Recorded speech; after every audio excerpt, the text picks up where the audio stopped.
Public sector यूनिवर्सिटियों में मुस्तकिल vice chancellors की तैनातियों पर सुप्रीम कोर्ट में समाअत जारी है। मजीद जानते हैं डॉन न्यूज के नुमाइंदे उमर मेहताब बर्नी से। उमर, समाअत का क्या अहवाल है? जी बिल्कुल, पब्लिक सेक्टर यूनिवर्सिटियों में मुस्तकिल वाइस चांसलर्स की तैनातियों के हवाले से चीफ जस्टिस काजी फायज ईसा की सरबराही में 3 रुकनी लार्जर बेंच समाअत कर रहा है। दौरान समाअत चीफ जस्टिस की जानिब से रिमार्क्स दिए गए कि एक यूनिवर्सिटी ने हम पर उंगली उठाई है।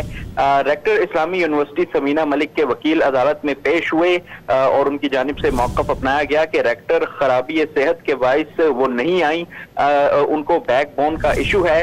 हमने दरख्वास्त के साथ मेडिकल सर्टिफिकेट भी लगाया है, जिस पर चीफ जस्टिस की जानिब से कहा गया कि दरख्वास्त में समीना मलिक लिखा है जबकि मेडिकल सर्टिफिकेट में समीना राशिद लिखा हुआ है।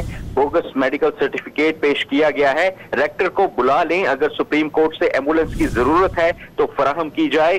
केस की समाअत अभी जारी है। जी, बहुत शुक्रिया आपका।